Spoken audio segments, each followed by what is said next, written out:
Hello and welcome to Devil's Advocate. Is Congress General Secretary Digvijaya picking on Anna Hazare, and is he right to do so? That's the key issue I shall discuss today with Digvijaya himself. Mr. Digvijaya, let me start with a simple, blunt question. Why are you constantly picking on and targeting Anna Hazare?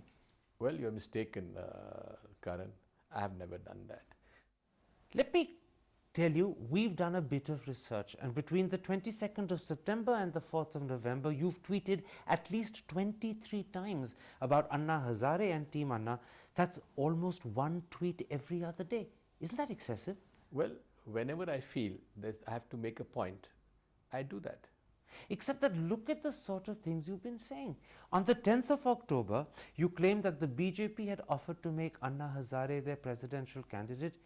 You knew that was fiction, pure and simple, but that didn't stop you. Well, I had come to know of this from a reliable source in media. And therefore, I thought the best thing would be to ask them whether it's correct or not. Except look at how your tweet began. It began with the words, "I don't know how true it is." So it wasn't a reliable source, it was pure speculation. You were just having fun. No, I don't agree with you there.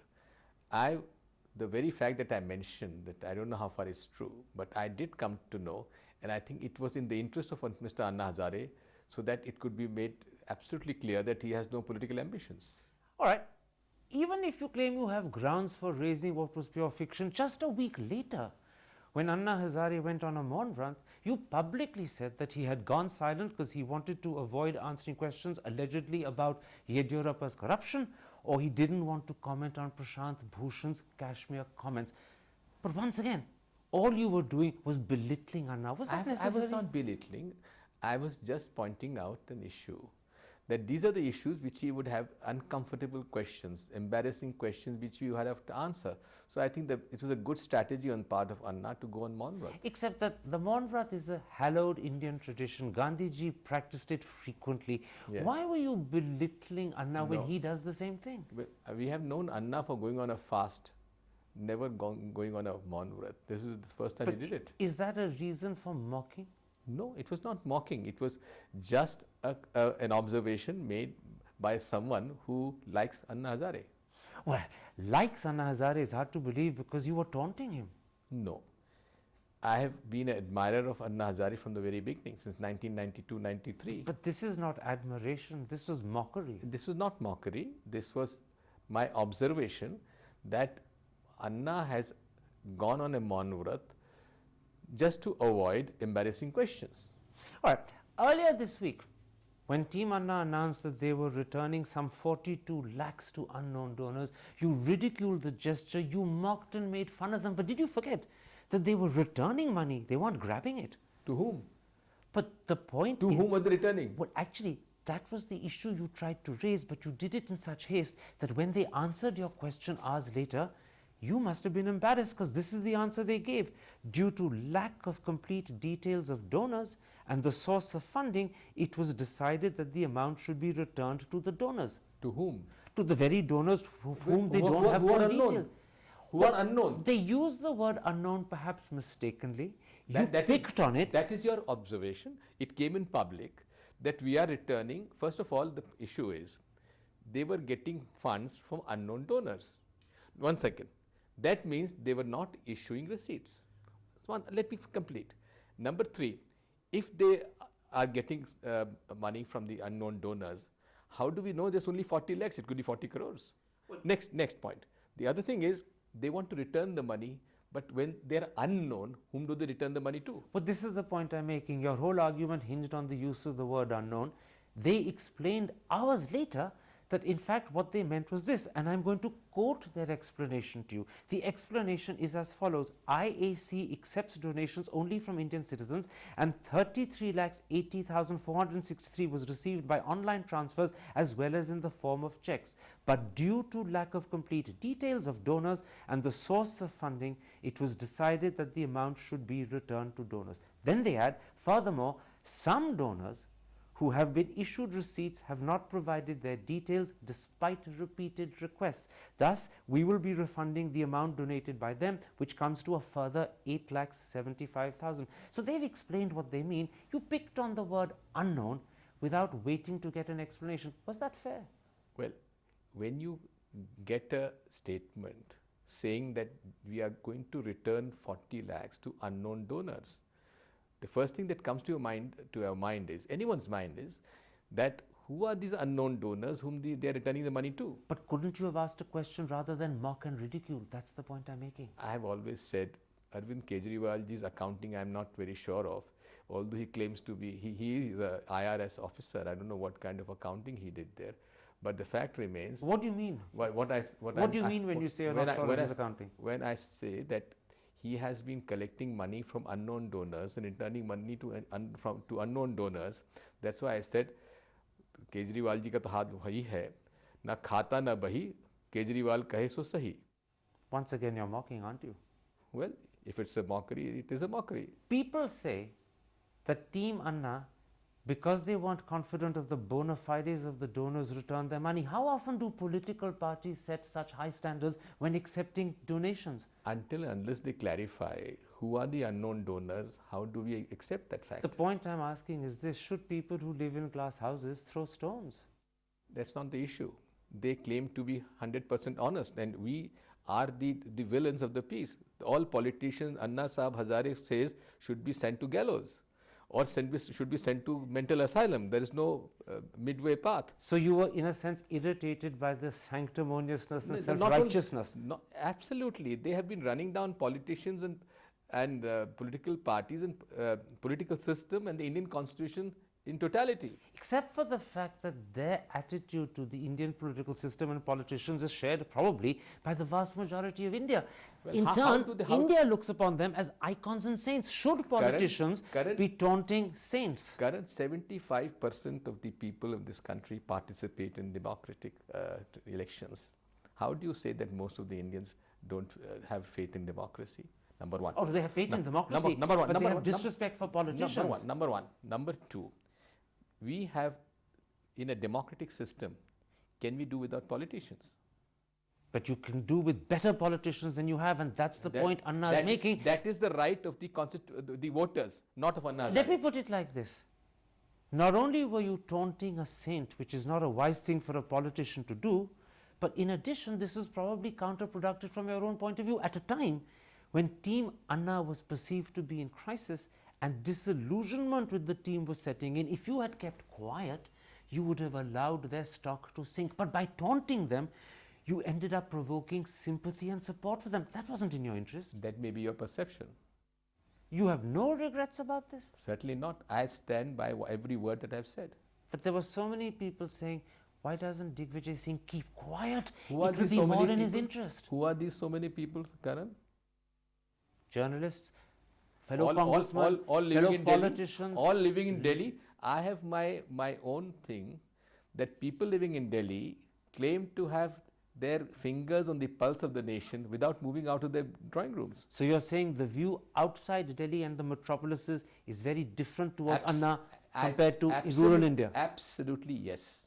You're saying to me that rural India does not hold Anna in such high esteem? Absolutely. I'm not saying that they, in what capacity, in what stature do they hold, but the people living in Delhi and confined to their drawing rooms or clubs claim to have their fingers on the pulse of the people. I think this is absolutely incorrect. Are you saying rural India doesn't think so highly of Anna as urban India does?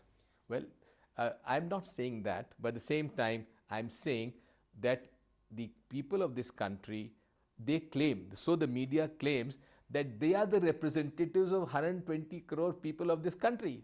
Can we accept that? Let me put this to you. Many people found it very odd that at no point except briefly in your letter of October 11th did you ever praise Anna for raising public consciousness against corruption. It's perhaps the greatest service many say he's done to India. You've never once praised him for it. Karan, in every bite that I have given, in every statement I have given, I have praised Anna Hazare. And you've always added the word, he's a simple villager. So you've done it grudgingly. Simple man. He's a good, well-meaning, simple man. But the word simple is derisory. That's what I'm saying, you see. Why do you think this is not correct? Because simple suggests simpleton. He's a simpleton. He's a simpleton. I'm a simpleton too. He's a simpleton. I'm a simpleton too. Let me put this to you. There was even a point when your comments and your taunts looked as if it was contradicting the government's attempt to reach out. Your letter of October the 11th upbraided and admonished Anna a day before the Prime Minister had tried to reach out to Anna. You were undermining the Prime Minister's efforts. In fact, if you read my letter, I was reaching out to Anna myself. Oh, only by upbraiding him and criticizing him? It's a strange way. I've never criticized him. Oh, you criticized him extensively. I have raised very pertinent issues which I should have raised, and I did that. So are you saying to me that you have absolutely no regrets or second thoughts about the way you've handled or responded to Anna Hazare? Not for a moment. Not for a moment. So if the opportunity came again, you'd do the same thing? I, in all my humility and with the greatest regard and respect for Anna Hazare, would always point out, for God's sake, beware of BJP RSS. They would lead you to a place it will be very difficult to But come my back. question is a little different. If the same opportunity came again, would you do the same thing? Well, if the circumstances are the same and the context is the same, I'll do the same. So you have no regrets? No regrets at all. Let's take a break. I want to come back, and this time I want to put to you issues to do with Team Anna's political campaigning. There, do you feel vindicated because Anna seems to have somersaulted, or is there cause once again for you to be questioned? All of that in a moment's time. See you after the break.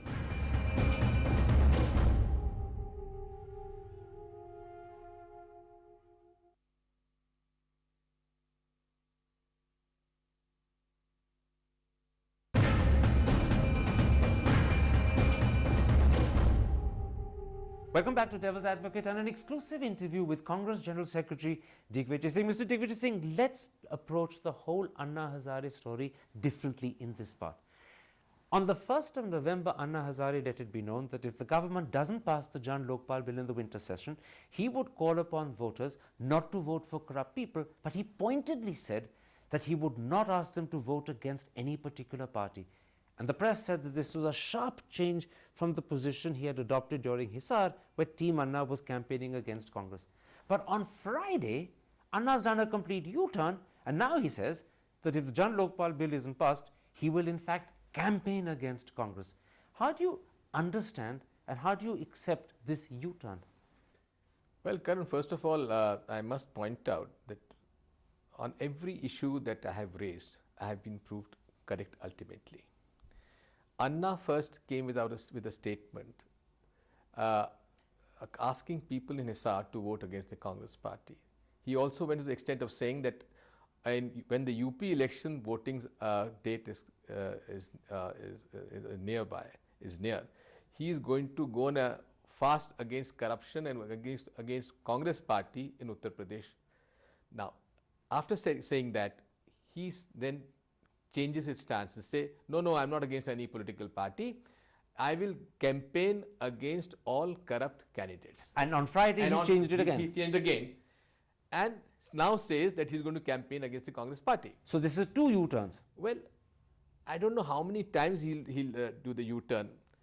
The very fact that when I alleged that his campaign has been run and projected and planned by the RSS BJP combined, he said, I don't know RSS people.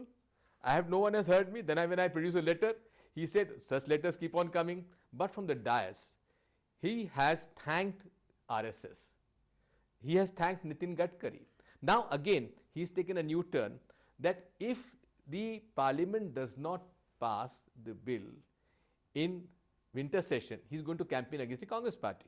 Now the thing is, why shouldn't he wait till the completion of this winter session and he can make a statement after that? Let me put to you two critical questions about the U-turn which became clear on Friday.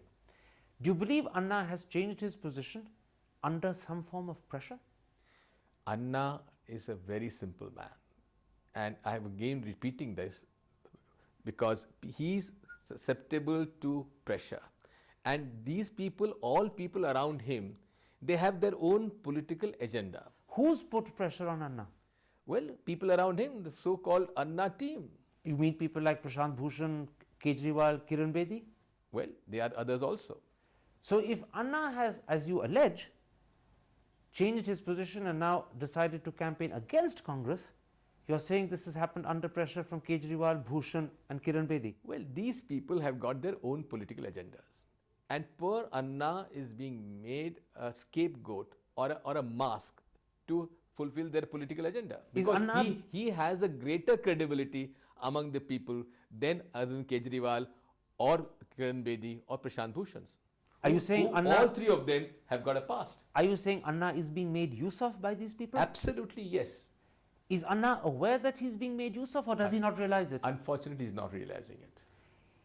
If a man of Anna's stature and following is being made use of and doesn't realize it, then what does that suggest about Anna? Well, I told you he's a simple man. But now you are suggesting more than just simplicity. What else? Well, I'm asking you that. Well, I've said so. Just simple. Absolutely simpleton. Are you sure that this is just simplicity and nothing more? Well, Baba Ramdev said something beyond that, Which was? that he's not speaking the truth, he's lying. You think Anna is lying? This is what Baba Ramdev said. I So have not what's said it. Digvijaya Singh's position? My position is why Anna is hesitating to accept the fact that the RSS has not only planned his whole movement but have provided manpower and supported I'll it. come to this RSS connection which you repeated twice in this interview, but one more question about Anna's U-turn. If Anna can change his position in just 3 days, does this suggest to Digvijay Singh that Anna is not reliable and you can't trust his word? Well, I won't say that. You won't say that. I won't say that. You said he's simple, you said he acts under pressure, but you're still insisting he's reliable, he's not deceiving. And what I'm trying to say is he's an extremely simple person who is being exploited by some very wise people with huge political ambitions. And you've also said that he's being exploited without realizing he's being exploited. Absolutely, yes. You know, forgive my using a hard word, but that suggests that he's not very intelligent or aware. Well, That's what you're suggesting, even if you're not saying it. well, he is a simpleton. I've told you from the very beginning. And by simpleton, you mean unintelligent, unaware. That's what No, you're suggesting. that may be your understanding. Simpleton is a simpleton. Let me put something else to you. Anna has said that he will also not be campaigning for the BJP. He says that the BJP and Congress have no difference. One is a graduate, the other is a doctorate in corruption. But on the same day, Nitin Gadkari, the president of the BJP, disregarding what Anna has said that Anna is a good man and the BJP supports Anna. Well, Anna goes on a fast to bring Lokpal bill in Parliament. At the same time, he praises Narendra Modi as the Chief Minister of Gujarat, who has refused to bring Lokal since last 10 years. What does it say? Is this double standards? Obvious double standard. But he has subsequently changed his mind and his position about Narendra Modi, and he said so publicly. Won't you accept that change? See, the point is, then why did he make the statement in the first place? People can make mistakes and errors. Well, it's been consistently been done. You mean Anna Hazare has a track record of consistent mistake making? Going back on what he has said, In other words, he doesn't stand by any one position. he's a simpleton. But you're suggesting more than simpleton. I keep questioning what you mean by that word, but you're saying that Anna does U-turns that are like acrobatic somersaults. Well, it appears so.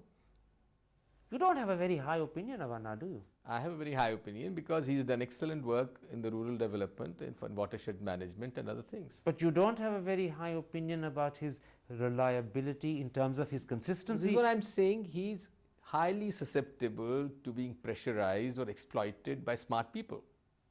And this is your explanation, Yes. as cold, brutal and simple as that. Well, you may call it cold or brutal or whatever, but it is what I've said. If people turn around and say this is once again just Digvijay Singh scoring points, taunting and perhaps being snide and rude, what would you say? I've never been rude to anyone. But you're taunting, you're being derisory. No, I'm stating something which my own observation is. Does the Congress party whose General Secretary you are share this opinion and this view of Anna Hazare? Well, I have discussed amongst our own party leaders, and most of them do share this. Including Mrs. Gandhi? Well, I have not discussed it with Mrs. Sonia Gandhi. What about Rahul Gandhi? No, I have not discussed it with him. So neither of the Gandhis but other top leaders of the party share these views. Well, down the line, yes, Digvijay Singh, a pleasure talking. my pleasure.